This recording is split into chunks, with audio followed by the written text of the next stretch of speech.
forum for fundraising for Ukraine. And he chose to center this around sustainability and sustainability thinking. And I listened to Georg, and at the same time, I had this invitation from the 50%. And in my head, the connection was just immediate. I just knew these two had to come together. And so I am playing the role, the very distinguished role, the very privileged role of anchor today, whereby I bring together an initiative that I've been working on for a couple of years now, called Toronet, which really centers around that big question that the Club of Rome is asking, namely digital for life with a question mark. How do we ensure that technology, financial systems, Web 3.0, blockchain serves humanity and doesn't get run away by some craze like we've seen with crypto, like we've seen with the internet, where we're losing grasp of what really serves values, ethics, people, impact, life as we know it. And that doesn't just require attention to human life, but also natural life on the planet. That's one theme. And I'm joined here actually by Bolaji, who's a co-founder with me, and Noxie, who's one of the co-founders and also now an implementer for Toronet in South Africa, and Lewis, who is our core, who has actually done all the work in bringing this all together. So if anyone is going to be presenting a set of slides from our sides, that's going to be Lewis. And you'll be surprised that Lewis has a better commentary to make about what I do or who I am than I could ever even do. And I see Nolita has put a heart up, and I can completely understand that. And I'm very proud of having connected Lewis with Nolita and also with Matthias and the 50%. Sometimes I think what happens is we get to the point, and Georg, I'm coming to you now, because this is what you talked about in the preamble to this session. We come to the point in life where we realize that the most important role that we can play is actually creating bridges and bringing people together, building communities and building ecosystems, and being a through pass for voices to be heard and connections to be made. And this is the reason why, in my life, the most important and most impactful initiatives that we've had in Nigeria and on the African continent have been initiatives like the United Nations Global Compact, the Sustainable Stock Exchange Initiative, and the PRI, which we're talking about at the moment, and where we're seeing unprecedented rises in terms of the demand for environmental, social, and governance indicators. And where we're realizing that actually these are also spaces where technology and the digital space can play a huge enabling role in terms of opening things up. Data, we're talking about big data on the one hand, and how that changes things. And on the other hand, on the African continent, we're dealing with the reality that data is a very, very scarce commodity. And real, tangible data is an even more scarce commodity. And more importantly, data about people's lives, because you see, when you say 100,000 people have died, is much less impactful than if you tell the story of one single person who has survived and who has withstood adversity and transformed the situation to do good and to create impact and create value. And that is the story of Africa over and over and over and over again.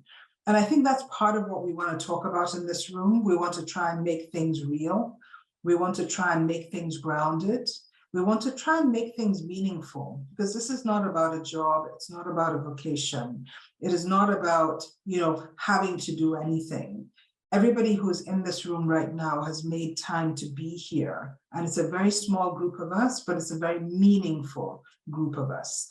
And it's not just about having a conversation, it's about having a conversation that leads to action, that leads to outcomes. And most importantly, the way I understand it, as far as the mandate that was given to me by the Club of Rome, is we're having an intergenerational conversation.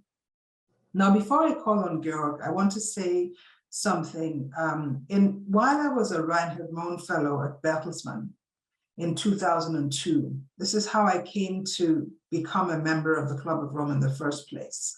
I was drawn in, first of all, to the Club of Rome as a member of the think tank 30, which is young people around the age of 30 who are supposed to inspire the thinking of the Club of Rome so that it doesn't end up, and forgive my language, Georg, but at the time, the terminology was, so it doesn't end up as a group of gray-haired white men that are old and sitting tired somewhere in Europe and their environs. And that was the mission of the TT30. And the TT30 objectives, there was a lot of passion, there was a lot of drive, and there were 30 members. And I even convened a session in 2006 in Nigeria with the Nigerian president, with the president of the Club of Rome at the time. It was called Digital Africa, 2006 till today. If you think about it, that's what, 14, 16 years? And in spite of all of that effort, and that's just my little contribution, we even made a presentation, we published a book, we had a 3-day conference, we had people like Professor Negroponte come, we launched the $100 laptop, we got the president to commit to buy 1 million laptops for primary schools, all as part of the digital transformation. The point is, what happened? It didn't succeed. The TT30 died, its connection with the Club of Rome withered. The 1 million laptops ended at the proof of concept that I helped to create in Abuja. In spite of the fact that we revived it 10 years later, we never pushed out more than 7,000 laptops. We never got to 1 million. And in spite of that, I'm here because sometimes, as I have learned with the Growing Businesses Foundation, which I set up in 1999, it takes 23 years to get to the point where you're actually beginning to achieve that which you set out to do. 23 years later, it's only now that the Growing Businesses Foundation is with companies like Unilever and Coca-Cola leveraging Web 3.0 and blockchain to issue plus tokens, to get people to incentivize collecting plastics from the ecosystem, leveraging loan tokens to give capital to women in underserved communities who don't have access to capital to do business, and not just do business, but change people's lives in their environments and really build communities. It took 23 years and we're only just beginning. So in other words, the 50% is going to lean on the failings of the TT30 to build on that intention of the Club of Rome to really engineer an intergenerational dialogue that begins to transform lives from the bottom up. And it's on that basis that I'm really thrilled to invite Georg Kell to the floor to speak a little bit about the work that he's doing at the moment, the startup that he's initiated and he's launching next week in Frankfurt, the book that he's about to publish, and then to put also Noxie and Lewis and Bolaji on standby, because I will call on you to speak a little bit about the initiatives that you're doing on the ground on the African continent. Georg, over to you.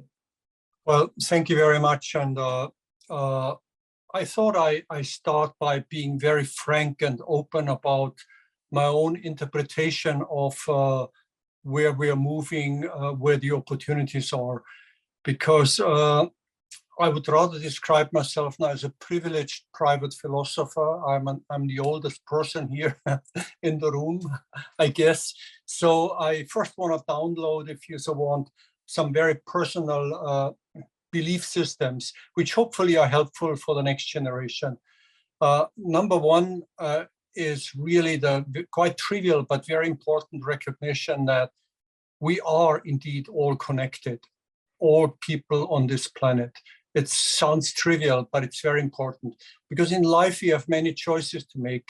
And one choice is to believe, to say whether we believe what connects us is stronger than what divides us, or the other way around.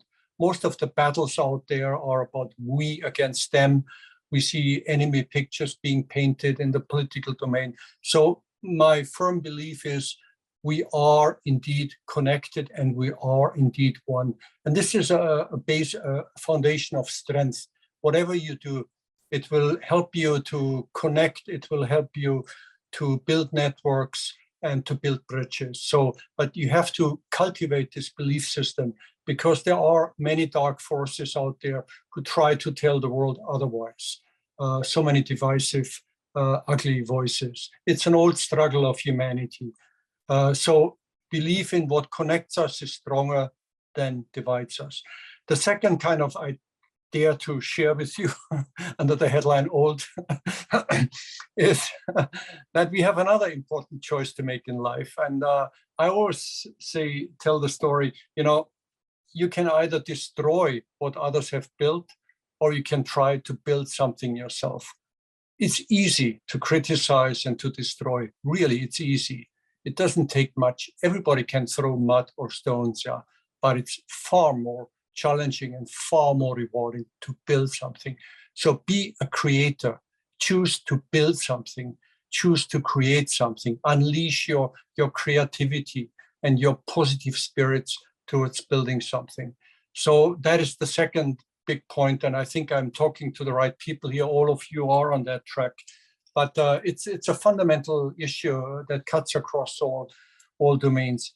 And the third general wisdom, if you allow me, and I hate to do that because who am I to tell you what's important, but I had malaria many times. I've seen civil war. My parents died when I was very young.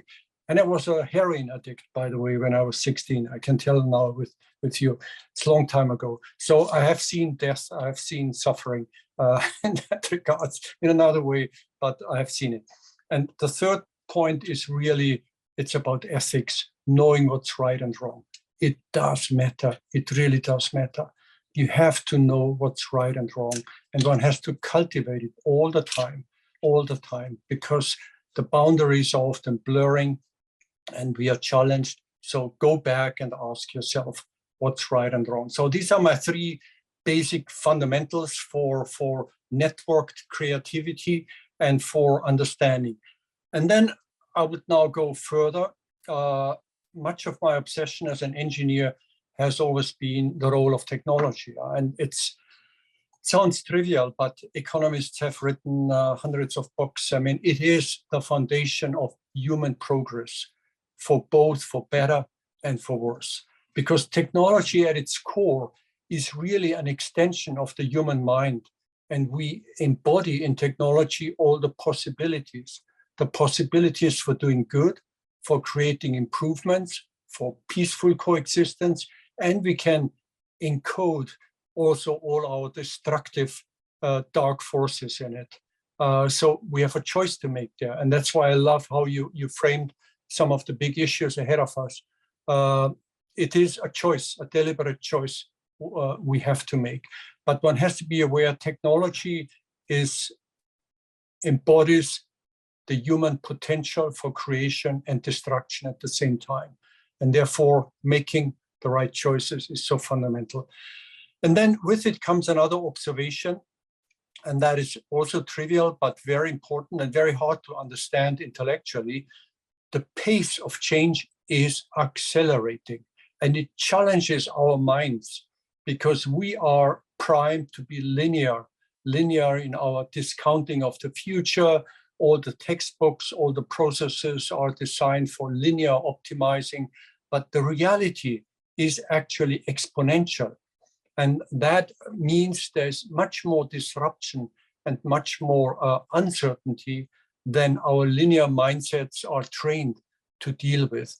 So, and it fits into the current description of world affairs, where the outlook actually is pretty dark, I dare say. And I don't want to be negative, but there's an unusual constellation of dark clouds on the horizon. Politically, we have power rivalry back, like we haven't seen it in 50 years, really big power rivalry with all its potential of total destruction. We have an economic phase now of inflation in many parts of the world, which is set to last for a longer period, at least 2 cycles. We have a growing tendency of nationalism and protectionism in many parts of the world, where people increasingly say, me first, and I don't care about the rest. So we are undermining the spirits of good humanity I tried to outline before in many ways. But despite all this kind of description of dark clouds, there's also the realization when we are in such periods of disruption, of uncertainty, there is a high degree of plasticity, of formability. In other words, the potential for laying the foundation for something new are bigger than ever before, because we are in transition, we are on the move, we are under disruption. And in such situations, you can either, hide away and become depressive or alcoholic or commit even suicide, or you become a homo ludens and you say, wow, now I have a chance to create something better. So I think there's a premium now for homo ludens, for positive entrepreneurship based on values and good ethics. So that would be my simple summing up of the current state of affairs.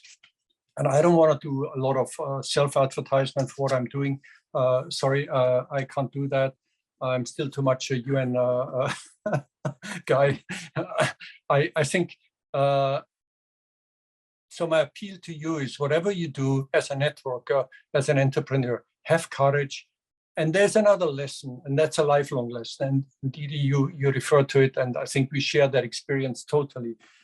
Building something new and exciting and impactful takes time. So you need really, really dedication, and don't give up. Just don't give up. Keep on going, keep on trying. If you fail, stand up, do it again, learn the lessons, and try to do it better. So have patience, and but stick with your drive, stick with your vision. Timing is always key, and you will get there if you really want it and you stay with it. So these are my general simplistic ways of framing such a big discussion, such an important one, just to give some entry points. Technology is one of the big things, and I would, if I were asked what are the 2 most important questions for our future, I have 2 answers. My immediate one would be, it is key for China and the US to collaborate again and not to lock themselves into a downward spiral. Because if big power doesn't collaborate, then the rest of the world is really at risk. And we are just bystanders and watchers. I grew up in the Cold War in East Germany when abundance of nuclear weapons were pointing in both directions. And the world was lucky that there wasn't a nuclear fallout. But the risks have increased. The potential for destruction has increased. So anything we can do to build bridges between East and West and North and South, it shows an extra premium. The second big future question I would argue is whether or not and to what extent we will succeed in giving technology a purpose that serves humankind. That is the all-decisive question, because despite all these cyclical trends I described, the political trends, the macroeconomic trends, there are these 2 fundamental forces at play which are irreversible, and they gain momentum. One is technological change. It doesn't stop in crisis. On the contrary, people invest even more for good reasons, because the barriers for innovation are lower, the appetite for risk-taking is bigger. So technological change is accelerating and here to stay. It's a very important framework defining force for everything we do. So it's a big one, and arguably it's 50% of everything. The other 50% is how we organize and to what extent. And there, no doubt, we are on a trajectory of self-destruction with a natural environment. We have transgressed already some of the planetary boundaries, and we are just learning that we have to react to that. And I have no doubt that nature will force our hand increasingly so, whether we want it or not. So if you take these two forces, technological change and the deterioration of the natural habitat in general, then you have an interface where the positive contribution could be the biggest. It's where technology is used to advance or to slow down the deterioration of the environment. That is one sweet spot, for example. So that is my general take on the world in a big nutshell. Other than that, like many of you, I'm still trying to understand. The question I could never answer in my life, by the way, is why do people do what they do? It's really, really not easy to understand people motives. And I know there are all sorts of psychological and philosophical and ethical explanations, but it's hard. It's really hard. And Homo sapiens probably hasn't really arrived yet, sadly, but we should never give up the good fight. So that's my opening remarks. I know it's a big load and it's a bit aggregate, but in the sense of intergenerational, I took the liberty of sharing these general insights, hoping that they're somewhat considered useful. I like it very much, Georg, and I've written in the chat a number of the things that really jumped out at me. The last, of course, being why do people do what they do?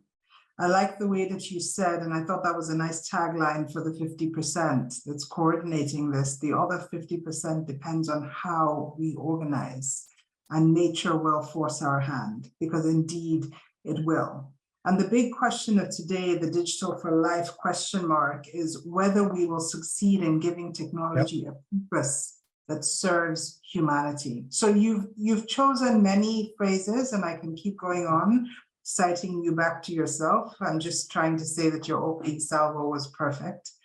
And I'm going to draw in someone who isn't expecting to be drawn in right now, and not just, and I'm going to use that as my means of launching you into the next bit of teasing you out, Georg, because it's very clear you're not going to talk about yourself or your book or your initiatives unless we can draw you out of yourself. So I'm going to make an attempt now. Okay. And I'm going to make that attempt using, so there's a young lady that I met who was introduced to me about a year ago, maybe a little bit more than that, by someone who I deeply admire and respect. And we were looking for a COO, chief growth officer type person in South Africa. And she recommended her and said, I think this is your person.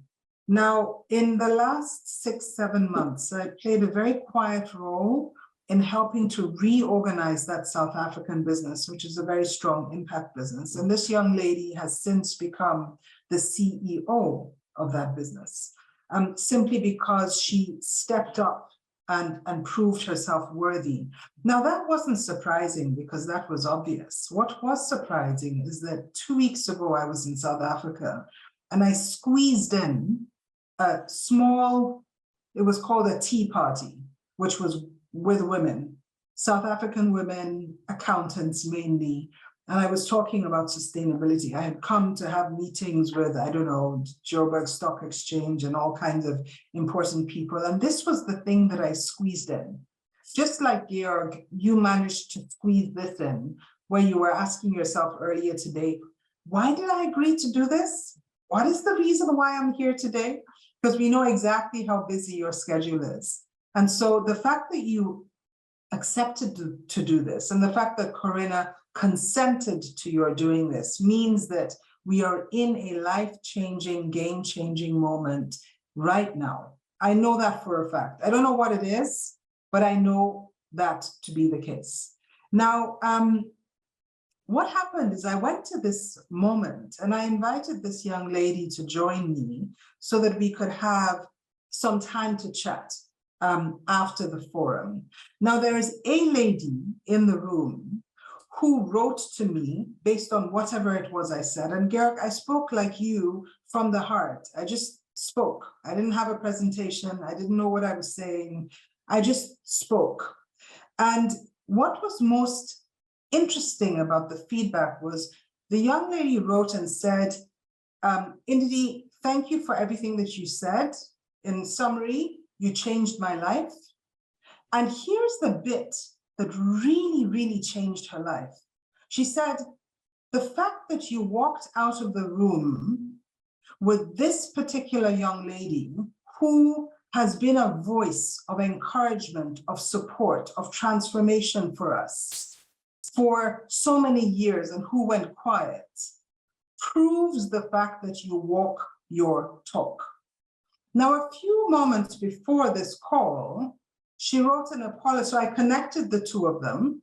And then she wrote an apology message saying, I'm so sorry. I only just heard on the radio that you had a terrible accident and you were not able to speak for a long time.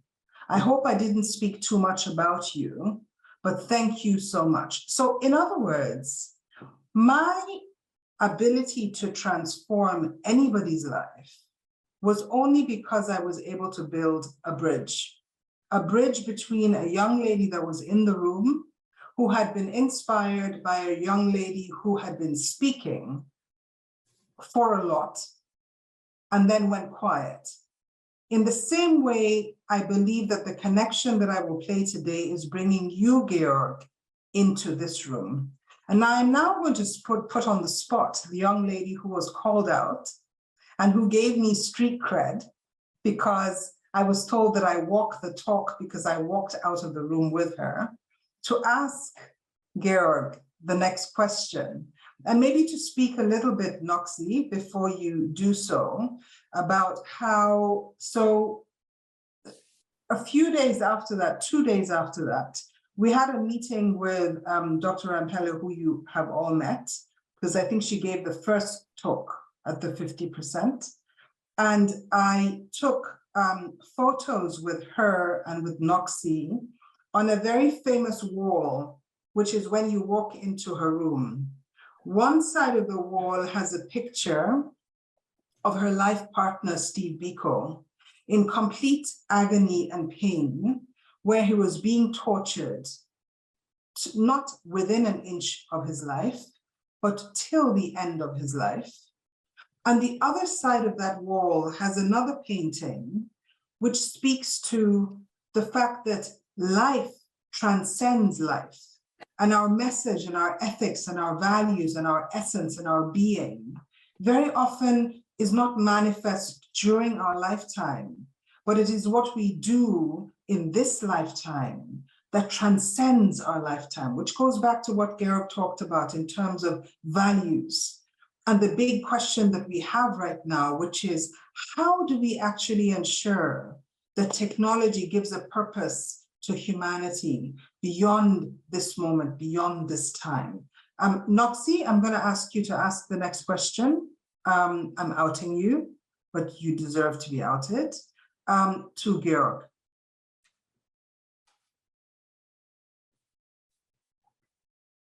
You're on mute.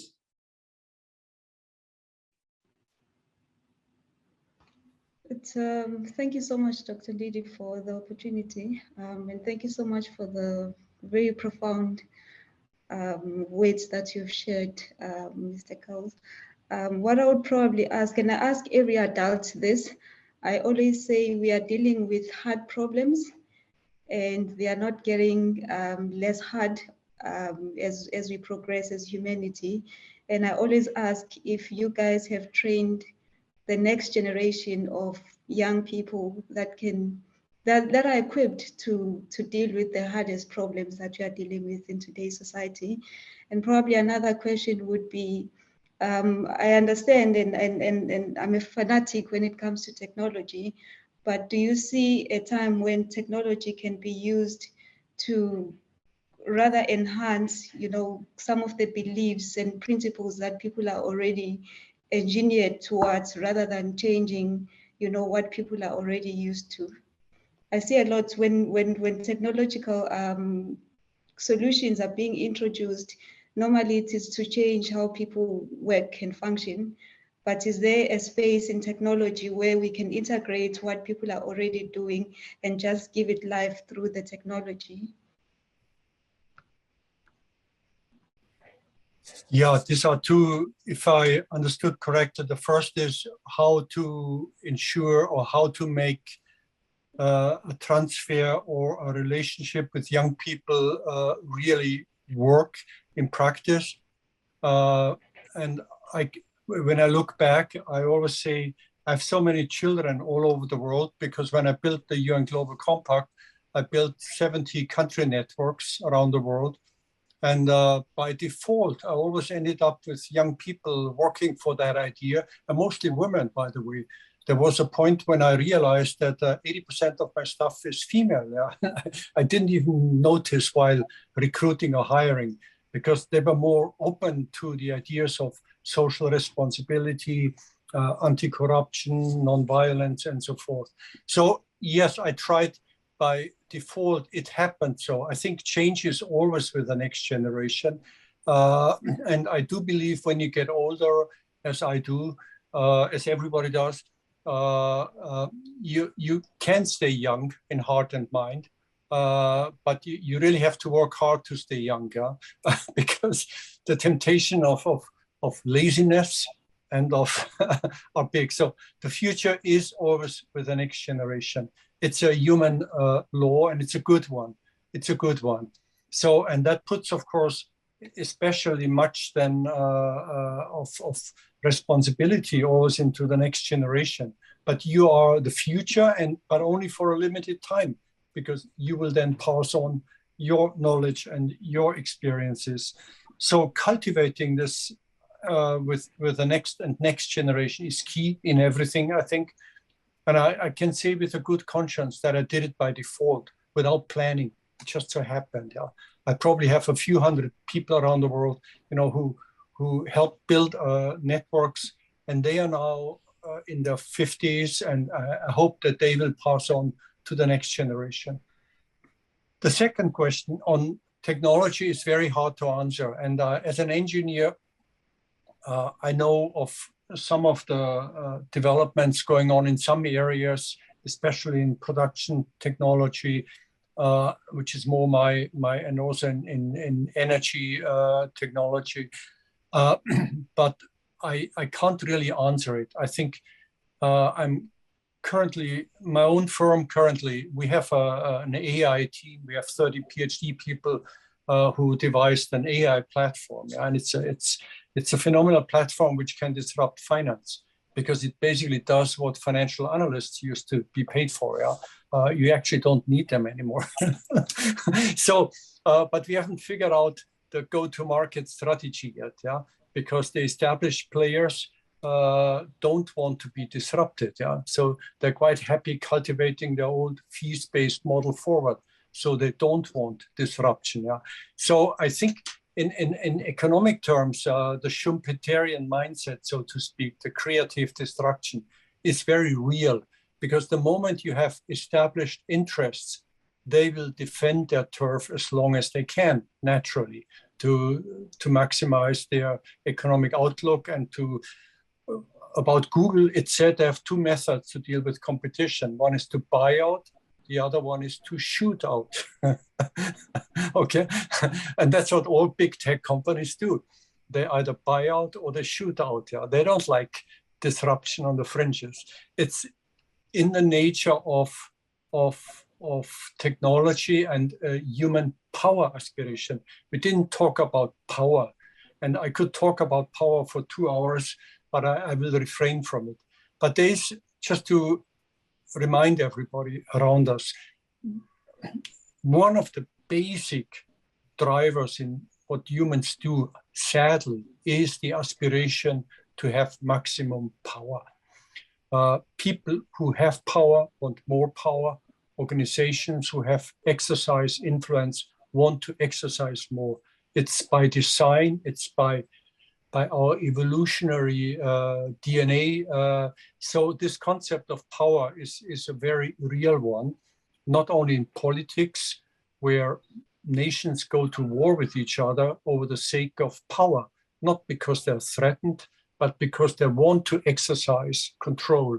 Why, you would ask? I mean, what's the gain of it in our post-modern world, quote, quote, where value adding is no longer defined by possessing people or land, as it used to be the case not so long ago.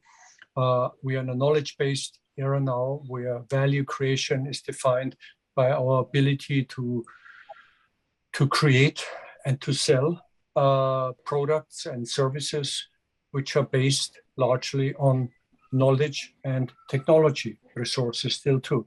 So I don't have a real answer on the technology question. It's too broad. I'm just about AI. I share the concern of many.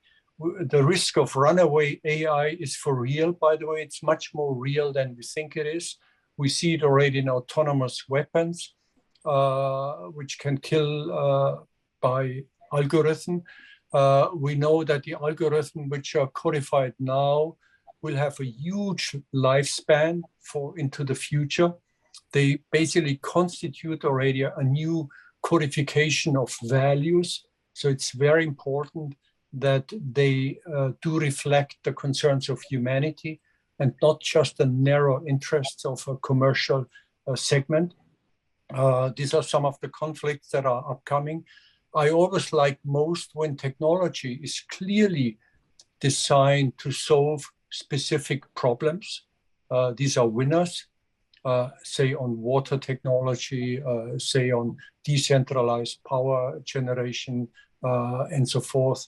So especially in the energy sector, you see a lot of good innovation happening, because technology, of course, is the foundation of progress, and all the growth we have seen and projections are, however the world will play out in the next couple of years with all these dark clouds outlined, no doubt progress, technology, you can't put it back in the box again. It will continue to shape. So it puts an emphasis on our ability to focus on those technologies which really solve hard problems. That's one way to go. And then equally important to create awareness and also to make efforts to avoid that technology is abused. So it serves only a power interest for the sake of power, for example. And there are big risks out there right now, or in biotechnology. I mean, it's very easy now to bioengineer pathogens, which are much more deadly than anything we have seen so far. Yeah? So it's high risk, and the world really has to come together around these risks before it's too late, and create preparedness. So biotechnology, we know the story about nuclear technology and how important the efforts are to control nuclear spread. We experience the same now with AI, where new generations of weapons is being designed. We see how the new codes that are being created, create new behavior and infuse biases into the future, whether we want it or not. So we have to be very alert on these developments and try our best to reduce the risk of the downsides while maximizing the impact on the upside. And one simple way, as I said, is I personally love technologies which tackle hard problems now and here and today. So that is a general answer. Other than that, I think the thing that you know better than I do as an old timer is that you have to stay on it all your life, because it's continuously on the move.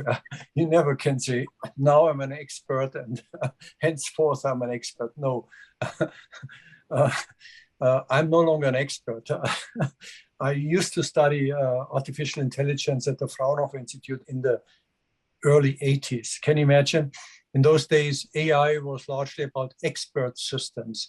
You tried to codify specific problems and solutions within a very narrow domain, say diagnostics of a disease or diagnostics of a process failure. And that's where AI was an algorithm then that helped you to spot the problem and then compare with what solutions are available. Very simply, I think today you would laugh about it. Today, AI, machine learning, is fed by data. It can establish its own rules. Our own platform, which my firm Arabesque has produced, can learn by itself. The more data it has, the better it becomes. And it's a whole new thing. In other words, there's self-codification now and establishing its own rules just based on observations. The problem, the challenge, and the beauty is actually that what AI cannot do and what technology cannot do, where we humans are still unbeatable, is imagination and creativity. We can imagine things that don't exist yet. We can envision solutions that a machine cannot come up with, even if fed with trillions of points, because all that a machine is fed with is observations of the past and the present. But jumping into the future and imagining something is a human strength. So my call would then be, we have to cultivate our own imagination, our positive outlook, so to speak, and our ability to create and envision something for the future and then work backwards. When I go into corporate meetings these days, into strategy sessions, and I'm asked, what do you think about our process? I say, throw it away, it's all garbage. Because what you do, you're just planning for the future based on the past. If there's one lesson we should have learned now in the last couple of years, it's that the future is different and we don't know. So how do you respond to such an uncertainty age where we are in now? You respond to it by cultivating our imagination, our power to envision something. Social scientists call this the what-if scenario thinking. But I would just call it imagination. So that is, it's a big field, the technology issue, and then we would need to dive into particular sectors to probe it then. I mentioned energy. It's one of my favorite in today's world, because we have to tackle the climate issue, and that's where we do need technology, that's for sure, especially storage. And I'm thrilled when I hear about decentralized energy systems wherever they happen. It also empowers communities and people. I just love it. Then also on water management, there's lots of progress happening. Some of it is not so much known, but there is progress. So the world could solve all the problems which we have if we only wanted, if we had the will. And I tell you one story, one anecdote that really formed my life. It was maybe 20 years ago. I was somewhere in the north of Sweden in the woods in a small town, and they celebrated, and this was 20 years ago, mind you, they celebrated that they are energy independent. They created a storage for renewable energy by pumping up water into a huge wooden construct which they built there, like an IKEA structure up. So when there was surplus wind, they just pumped water up, and then there was not enough wind to power that very remote town of 15,000 people. They would open the valve and the generator would produce a base load of electricity. The chief engineer then was asked, wow, how did you pull this off? You know, the community, the rules, the regulations, the utilities, the engineering. And then the typical dry engineer said, you know, if you really want it, you can do it. And it's so true. We can do anything if we only want it. So, and that's where imagination and want come together. So we should never give up our quest for envisioning and for imagining something, and then work backwards. Try to convince people, try to put the different expertise together, and at some point, things will fall in place. Derek, that's so powerful. It gives me a perfect segue, actually, to put someone else on the spot. This time I won't be so unfair. Lewis, I'm going to put you on the spot. I'm just going to tell you ahead of time. But I saw, Nolita, that you put in the chat something that Carlos also says in terms of, you know, having a map and what map we use and how blinding a map can be. And it makes me think of two things. One of them is really very simple, which has to do with my daughter, who's now 20, she's 26, hard to believe, is an artist. And she just spent 3 weeks in the middle of a jungle, kind of in the middle of nowhere, tasked at the base of the pyramid to do her art. And she was describing to me what she was working with. So that period in the middle of nowhere caused her to reimagine everything that she did. So she moved from very concrete art to something that was very abstract. And based on what she described to me, I had a dream, which I then told her, that sort of physical dream, I was dreaming. I told her the following day, which apparently added some value. And I said to her, your great-great-grandfather came to me in my dream, and I have never seen him in that light.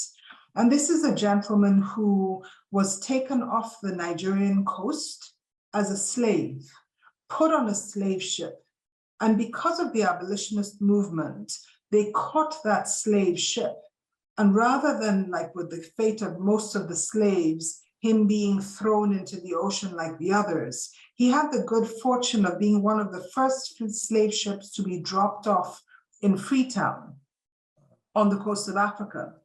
And he arrived as a free man, found his way back to Nigeria, and he became one. Not only did he in the 19th century, so in the 1800s, go to Oxford, where he studied religion, he came back to Nigeria and he became a bishop, and he translated the Bible into the first indigenous language, and he birthed a son or a grandson who then led the freedom or liberation movement for Nigeria in the 60s. And I said to her that, look, if you imagine, so what I was trying to say to her, that I could see that this break in her art, because her art was all about the ocean, and it was dark, dark, dark, and it was blue, blue, blue, and it was really confusing her. And I said to her, look, I don't know why I had this dream, but I think the message to you is you need to break away from where you are, because sometimes actually going into your past can liberate your future. And there is so much, I think, when we're talking about this intergenerational, transgenerational dialogue, sometimes I see more effort in the really enlightened older minds, like Georg, you are, and Mampela and Carlos, to reach out to the younger generation, than I see in the younger generation reaching out to the older generation of those guys who have really clicked in and see it, to really be open to understand how the past, present, future dynamic actually, you know, can help us unlock the future. I'll give another example. The father of the same daughter, who was at Harvard and has done a lot of work with technology and so on. And he describes very often how he has a penchant for buying very small phones that we don't understand how he can even type on, because they're minuscule, right? They're so tiny. And he says, you know, the reason why I buy these tiny phones is because when I was in Harvard and working with NASA to generate an income, the size of a computer was the size of an entire apartment. And it didn't have the processing capacity of this little phone that I hold in my hand right now. So I buy these little devices to remind me on a daily basis how much has changed. And the last story I'll end up with is, oh my God, Georg, Fraunhofer Institute is like the most forward-thinking institution of research especially regarding technology and rethinking circularity and nature and systems in Germany. And to think that you were in the 70s and 80s talking about AI at the Fraunhofer Institute is just such an indication of how deep and wide and broad your insight is in this theme and in this subject that we're talking about. It's just, that just completely blew me away. And you can be assured it's a story I'm going to use, just like I have embarrassingly used the story of my husband and great, whatever. And on that basis, I'm going to call on Lewis to ask the next question.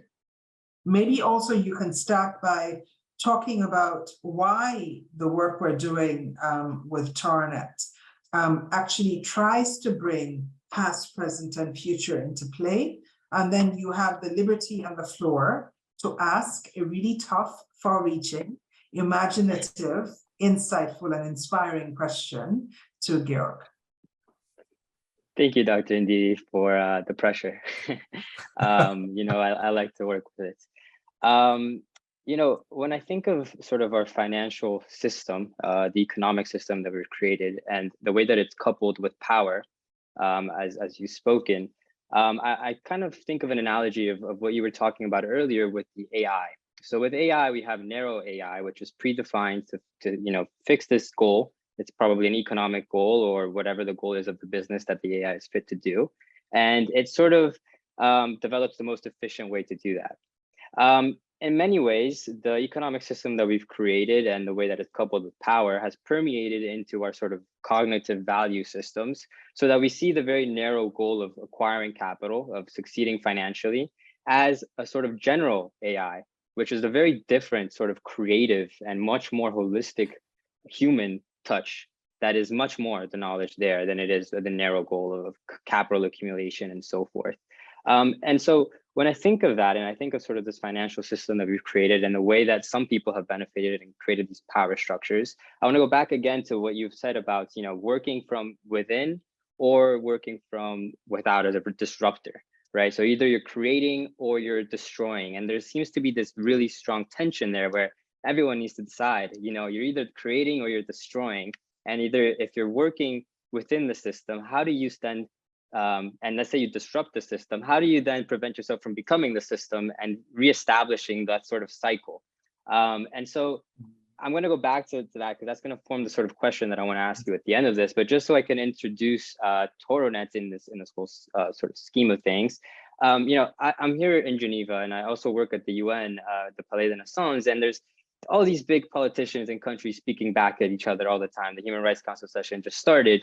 And I see a lot of talk, and to go back to what Ndidi said, there's not a lot of walk with that, and there's a lot of rhetoric going around, but there seems to be a sort of talking past each other that's occurring. And I felt sort of disillusioned with that. And that's kind of what started my ambition to work with something like Toronet, which is a project on the ground trying to deliver impact, right? And I figured, going straight head into the impact and being a disruptor is completely important, and not just working within the system, which clearly hasn't been working for a lot of countries or a lot of people. Sorry, not countries, because for countries it works quite well. And I think that this brings back to your tremendous work with the Global Compact, which I commend you tremendously for getting something like that done, but it's a reaction to the fact that countries have in many ways failed to solve a lot of these problems. And so you have to go into the private sector, you have to go reach into businesses themselves to create a sort of commitments that even the public governments that are charged to protect people don't do.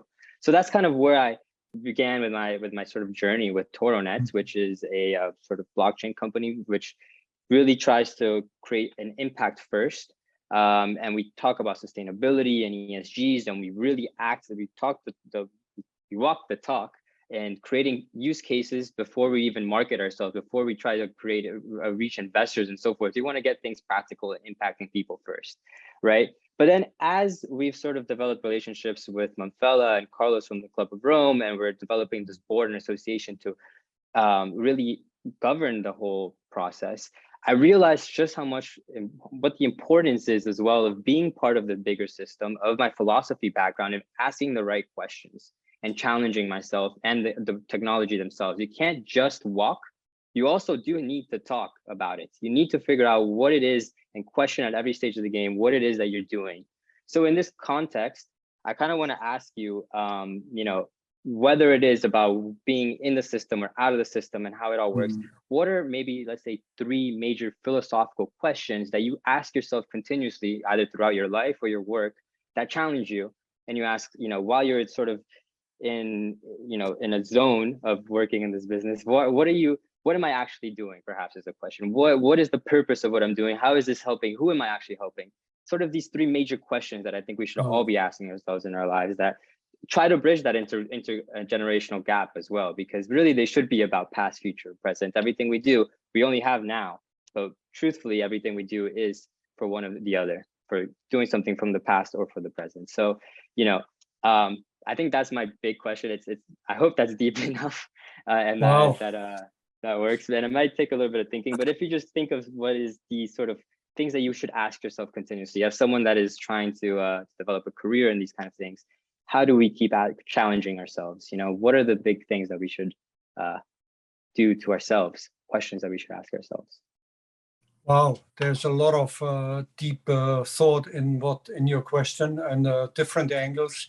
I'll try to take it in 3 slides. Yeah. First, I can't resist responding to the past, present, future notion in a generic way. Yeah? One big lesson I think I have learned, if I can claim that, is that the past is never past. It is always present as well. Yeah? So coming to grips with the past is really key to see clear into the future. You can't see the future clear if you don't understand the past. And I just give you a little anecdote. I spent the first 30 years of my life, I left Germany in 1982. And for almost 2 decades, when I traveled around the world, I would not team up with Germans. I would feel ashamed because of the past. I knew there was a big thing in the past that the country hadn't faced up to. And I had my own experience of that in the 70s in Germany. I don't want to go into details, but the old nasty spirits were still around. So it wasn't until the 90s when the new foreign minister then, you know, proclaimed total recognition with the past and admitting and learning from it. And then I felt good again. Yeah, I felt really good. But it took, and I have seen around the world, South Africa, the Truth Commission is probably the only other example in the world where really collective pasts have been tried to clear. I was fascinated by it. I was privileged enough to be there for the elections for a year and to support. But I see around the world all the conflicts that are out there. I was at some point chair of the Northeast Asian Business Association, Japan, China, and Korea. And the effort then was to clear out the past, to see the future together around supply chains, skill training. One political earthquake and the whole edifice collapsed. Because I think it was in that case, it was the Korean comfort woman with the Japanese occupier, and the Chinese then brought up Nanjing again, and wow. In other words, the past is always present. Keep that in mind. So one should, it may be painful to face the past. The slavery story, the story you told indeed is so moving, because imagine slavery was so widespread. Actually, it was everywhere in the world. The worst form was in the transatlantic trade. But if you go back, it was standard practice everywhere in all major cultures, what we called cultures. So a big change in values occurred then, thanks to the abolition movement. And today slavery is seen widely as subhuman standard. So, but it took a major effort, so values can change. But the past is never past. That's what I wanted to say in my first answer. Now, your question, how do you look at the world? And you mentioned financial systems. When you work and you try to make a difference, is it from within, or is it as a disruptor from the outside? Is it bottom up by first demonstrating proof of concept and impact, or is it trying to shape the big picture? I'm afraid there is no clear answer. I'm afraid it can work either way. In my experience, both dimensions are important. We need a systemic view. That is essential. It's very tempting to hide in a niche and to only hide in one domain and say, these are my boundaries and I only can observe what's happening within my boundaries. I think it is really important to have a systems perspective on the world and to see the whole picture or try to understand it. But then within that, I have seen many changes from within with change agents really working very effectively. And the big advantage then is when you work within, even small changes can have a huge impact, because often you work within big networks or things. But then it is also true that the big disruptions usually happen from the outside. I mean, in the corporate world, it's well documented that the average lifespan of a company, S&P 500, for example, in the 50s, used to be 60 years. 10 years ago, it was 30 years. Today, it is 10 years. And predictions are it will be 5 years within the near future. And that has to do with the accelerating change, especially on the technology side. So I'm a great fan of startups and of trying new things from the outside. I'm always thrilled when I hear stories how new ventures have rendered irrelevant the old structure. There's a great Leonard Cohen song, in case anybody of you knows who that is. You know, first we take Manhattan, then we take Berlin. It has given me great inspiration because, you know, I've worked for 10, 20 years within the system. And finally, they kicked me out because they saw me as a revolutionary. So I went outside and I take revenge. And now, so I don't have an answer. I think change needs both angles at the same time. But key is to have a systems perspective in everything we do, because it's often the unintended consequences which may have the biggest effect of it all. By the way, there's another philosophical angle at it, and this is a bit more of a pessimistic one.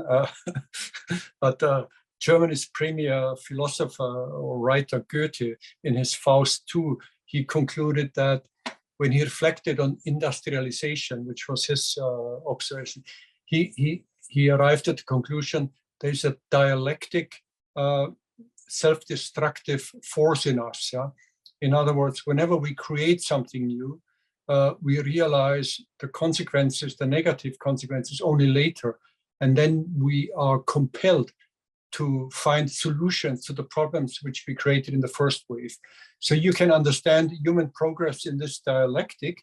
That's one way. But it's a bit too negative in my view, because he underestimated, or he wasn't aware in his time about the pace of change and how deep it goes. And you can argue convincingly today that thanks to technology, lifespans have increased, health issues have improved. So there are genuine benefits that are, you can't contest them. So the general trajectory, in other words, is one towards improvement.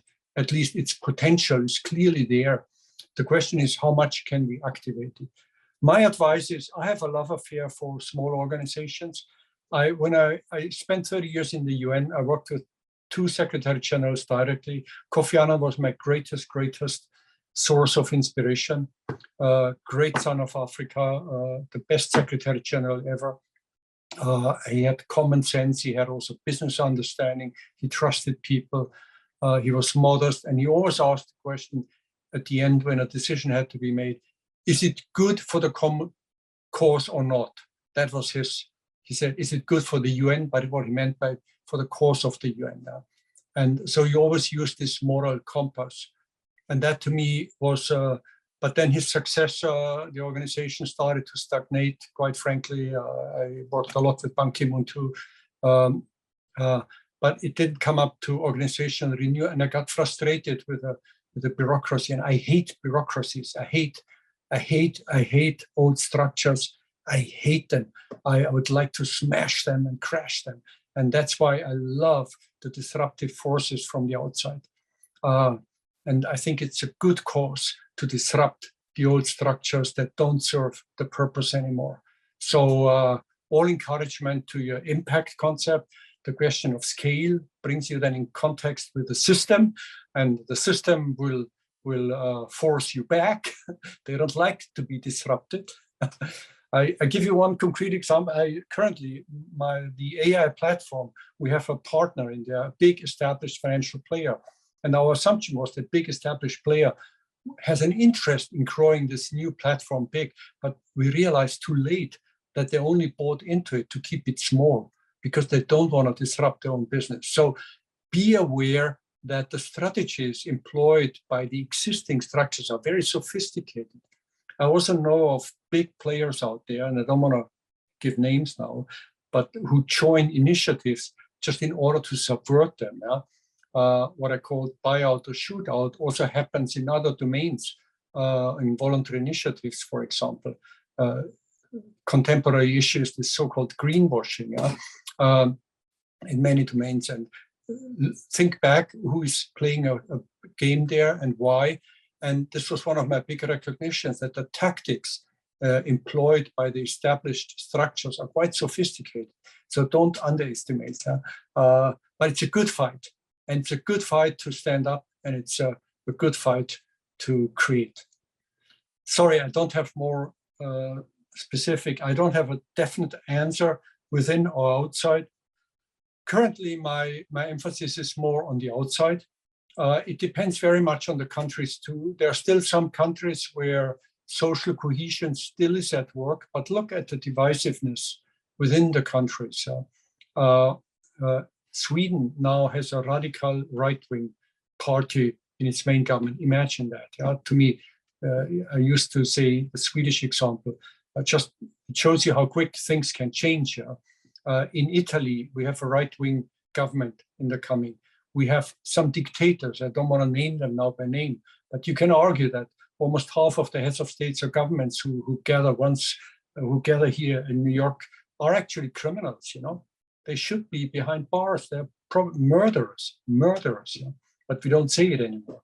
So down with the system, create something new. Yeah, and there's always a revolution in the air in some positive spirit. Yeah, some positive.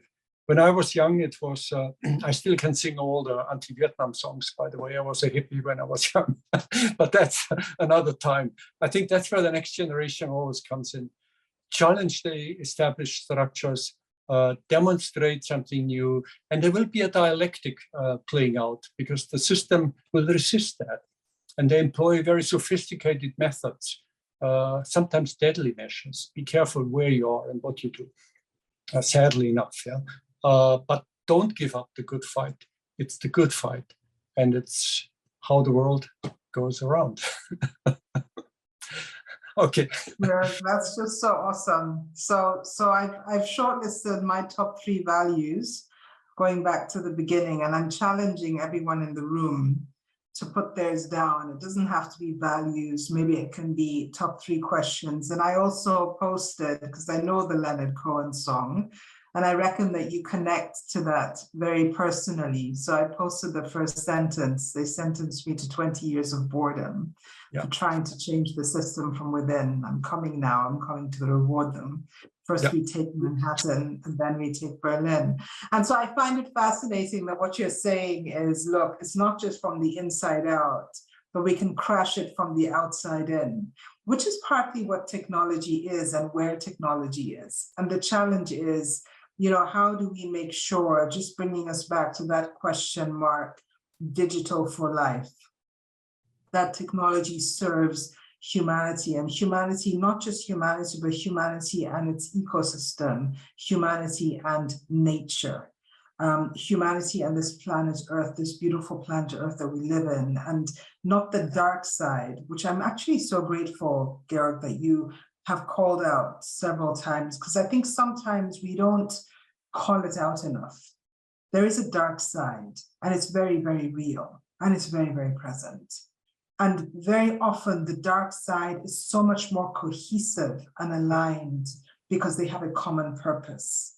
And the light is so much more obtuse and diverse it does not act like laser. Not that laser is the ideal, but it's a very different function when you have light concentrated and focused, which is why I bring us back to, I mean, hey, look, if we're sitting around the table today and investing 2 hours in this, I'm talking to the 50% right now, you better bloody well make this fucking count, okay? This is your kind of language. Because, you know, I saw Georg and I heard him, and the spirit told me there's a reason why he's got to be here, okay? And it cannot be. Georg, your time is probably 10 times more precious than mine, but even my time is bleeding. And I can tell from the number of the 50% members that have said, hey, this is really great, but I've got to go. The time is precious to everyone around the table. So if we leave this room, and I'm mindful that if we're doing 90 minutes, then it ends in 5 minutes. So I'm going to open the floor to see if there are any questions. If we leave this room and there is no follow through, then we have just talked. And the talk without the walk is just not good enough. So we've got to walk it and talk it, and we've got to talk it and walk it. And we've got to decide what happens next. And so the theme around the table is digital for life, ? And we need to transform that into a statement. How we're going to do it, I'm going to leave to you. And Matthias, I'm glad to see that your hand is up, and I'm handing over the baton to you. Go ahead. Thank you very much for all of this. So George, you said that the only thing that, or one of the only things that separates humanity from AI, it's in the ability to imagine it, right? Or to envision. I would like to add to that we also have the ability to have hope. And you mentioned that there's a lot of dark clouds on the horizon. So how would you recommend everyone, us in particular, I don't know, how would you recommend to build that hope when the horizon is so cloudy? Yeah. Should I other questions, or that's kind of the conclusion? Yeah, great point, Georg. Let's just see if there are any other questions, because then we'll just take them all at once, and then you'll do the concluding ceremony. Lewis, is that a new hand? Okay, please go ahead. So a very short question as well. I think when we're talking about intergenerational, communication and contact, when you're sitting in a room with people that are clearly much more experienced than you, one of the important things to sort of bridge between is this avenue of respect and entitlement and all of these sort of different things. It's difficult sometimes to connect those things, to know how to bridge that sort of that awkward, I would like to use that word, maybe that sort of divide between it. What sort of tip would you give to younger individuals on how to bridge that, on how to get past that initial hesitation and awkward stage? And then maybe any other sort of concrete skills that you would give to, that you wish that maybe at our age that you knew. Of course, as you said, technology is evolving so fast. Maybe some of these skills weren't pertinent at the time when you were our age, but maybe it could be personal skills, communication skills, whatever it is. What do you think is things that you would have started working on earlier on yourself, personal skills? I'll leave that. Okay. Thank you, Lewis. And Theo, go ahead and ask your question. Thank you very much. It was for George. I wanted to ask something related because you talked, for example, you mentioned as a passing comment that you were a hippie in the time of the Vietnam War. It's something that I really respect, that mind of seeing an injustice and being honest with yourself and don't let the injustice like pass you and doing something against it, be it the way that you want it. There are a lot of ways of being combative. For example, Gandhi, that was combative with peace and love. And I wanted to know what were like your in your years of experience, what was the method that you gained through your life that was best to combat something that was an injustice for you? What was the best method that you kind of prove an error through? Yeah. Well, these are three questions. I'll try to be brief, otherwise I will expand. The first one is very serious. How do you sustain and cultivate your own drive in the context of a darkening environment? I think everyone has to discover how to rebuild inner strength. It's a personal journey. I go into the woods, I go into nature, I contemplate. That's my way of building strength. When I have too much going on in my head, I need an out time. I just was 2 weeks in the woods upstate with minimal material things around me. Another one is obviously good friends, cultivate good friendships and good networks. Nothing as important as a good friend, especially in times of need.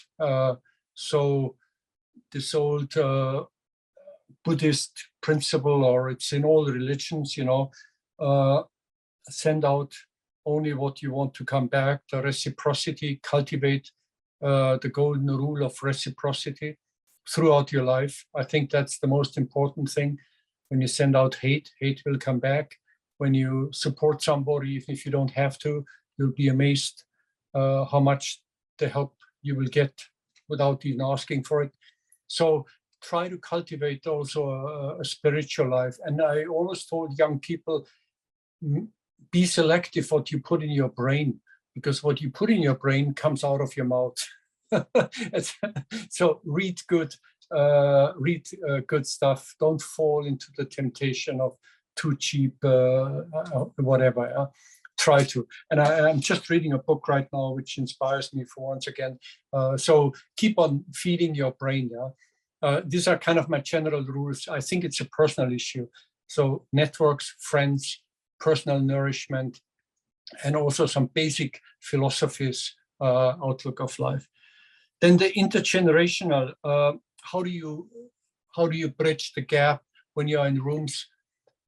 When I was for the first time in a meeting with Kofi Annan with his advisors around him, I was a junior guy then, and I spoke up the truth on a matter where the others tried to hush over. And I just said, this is how it is.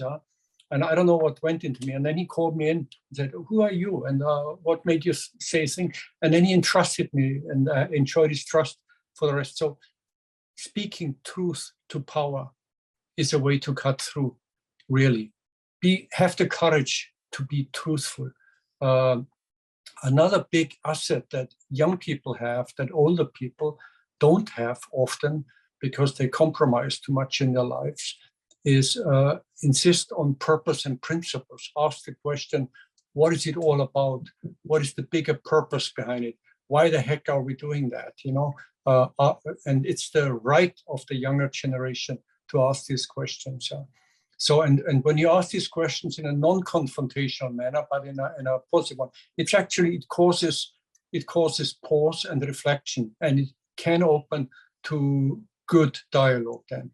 So speak truth to power, try to think the system big thing and ask the deep questions based on principles and the why, what for, that may help.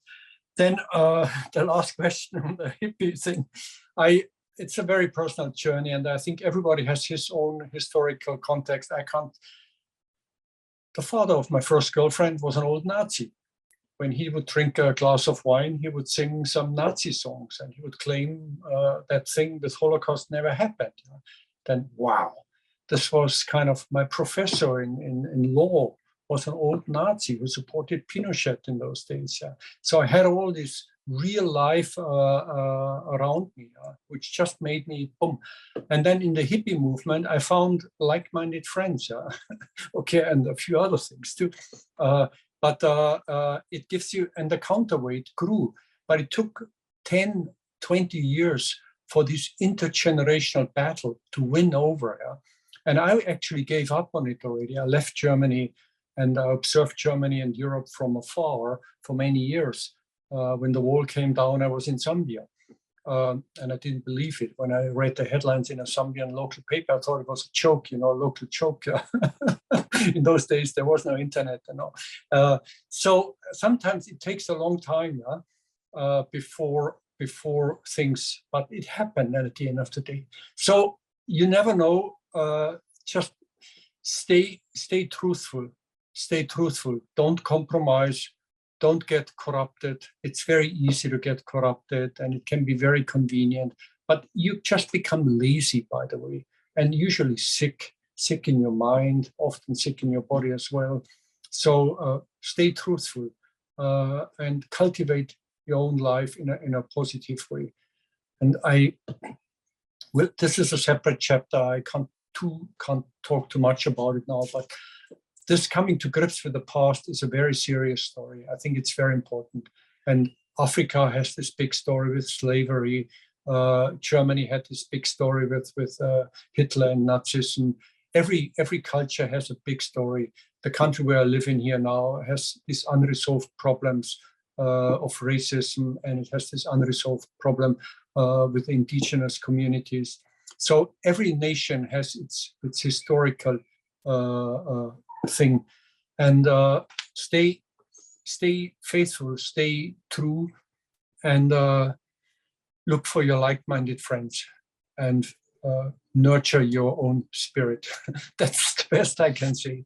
And I have to struggle, to be honest, sometimes not to become negative. There were moments recently when I was saying, I give up on humanity now, enough. They're doing the same mistakes over and over again. Yeah? I'm really fed up with humans now. Yeah? I want to hide now in the woods and just watch the water flow by and live in peace and harmony. I can't stand violence anymore. When I see violence, it drives me crazy. And there's so much violence around us. Why are people violent? Why do they do harm to others? But we can't give up. It's our destiny to stay in this ongoing struggle. And so long as we can, we should try to make a difference. And I'm proud to have had your ears today from an old man. And you give me also hope again. Yes, hope and imagination go hand in hand. By the way, I'm convinced you can't have imagination without hope. And hope without imagination is just wishful thinking, I would argue. So you need both. So keep your good spirits going. Thank you for having invited me. I really appreciate it. And would be lovely, Dini, to catch up with you in a few days. Yeah, Greg, we're definitely going to do that. And I'm going to see, so, this forum is the first forum where I did not ask, and so I may get into trouble, who knows, but life is about daring. I did not ask the International Sustainability Standards Board whether I could prioritize this, because it's very likely, given the pressure that we're under, that this is not a priority for us at the moment, especially not the week before or a few days before board week, where we have to make significant decisions about standards on sustainability. So if I get into trouble, it will be my act of courage. And it will be my act of courage that would have been worthwhile just to build this connection. And I just want to close our session by saying, first of all, Georg, you're not old, you're young. And I speak to, so my father-in-law, which is a very different story. He is currently the king of a community of 150,000 members. And he is the oldest living professor in Nigeria and the fourth person to be named professor in Nigeria. And it's interesting because the thing that was his bane is he was the dean of the medical school in Ibadan and became the dean of the medical school in the University of North Carolina when 35 years ago now, he was called back to be king.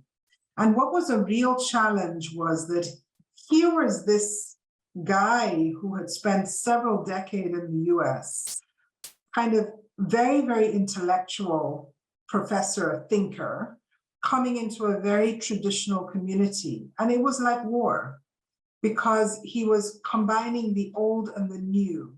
But just to give you an idea of one of the things that he changed, was able to reconcile widowhood practices. So the widowhood practices, which were very deep in that part of Nigeria, of Africa, had been intertwined with their colonial history of witches, which is kind of hunting very powerful and strong women, and had become very dark.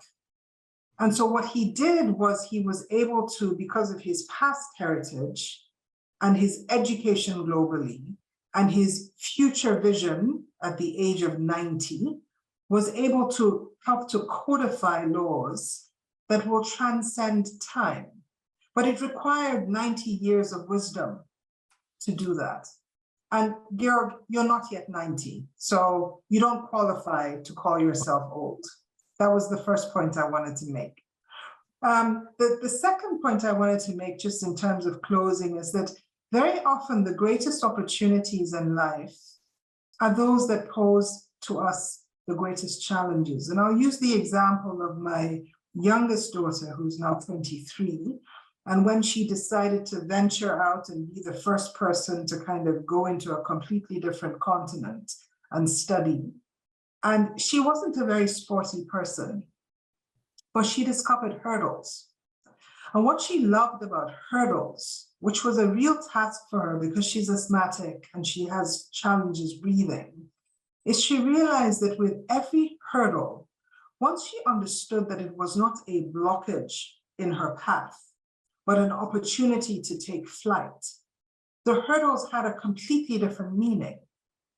And so one of the things that we need to do is to take these hurdles in our path as opportunities to take flight, which is really the task that you've given us, Georg, in this conversation today, where you're saying that we need to speak truth to power.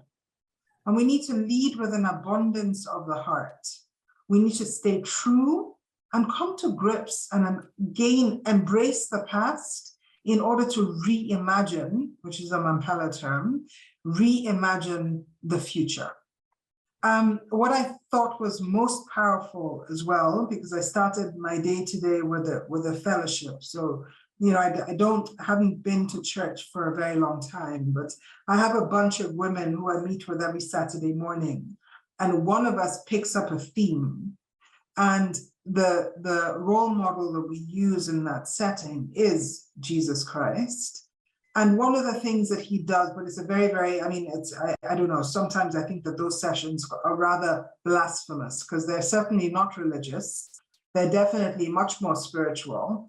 And it gives license to say and do all kinds of things, because the essence of teaching love is that, you know, we're all broken and we're all full of flaws. And therefore we have a right to stand up exactly as we are and reimagine the future.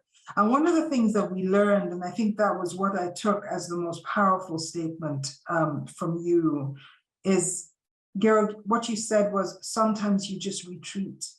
Sometimes you just go away into the wilderness and spend time on your own in your space. And I think sometimes in the dizzying space and pace of life, where there's so many expectations, I think that's what we just need to remember. Sometimes it's okay just to shut down, be still, and rest, knowing that in spite of all the dark clouds, we've got this.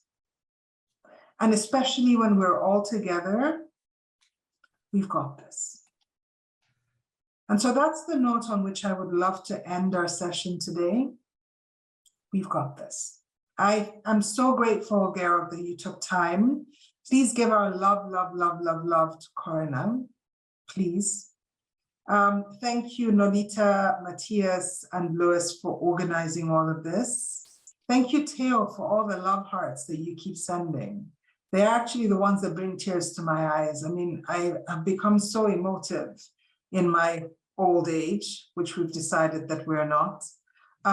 Thank you, Okwe and Islamiat and Bolaji and Jen, even though we didn't see you. I just saw that there was a post. Thank you, everyone. Thank you, Noxie, for joining. I've dragged you into many things over the last 2 weeks, and you've been very present. Thank you. Georg, would you like to say a final word? No, I think you summed it up so beautifully. I have nothing to add. I just want to thank also, because for me, dealing with you also feeds back to me positively. It gives me courage again. So it gives me really energy to keep on. So I want to thank you because I can sense you all working on very exciting issues and themes, and you have your ventures. And it's that spirit of Homo Ludens for imagining something better, which I enjoy very much. And thank you for that. I wish you all good luck, and maybe, who knows, maybe our paths will cross again in some way. Thank you very much.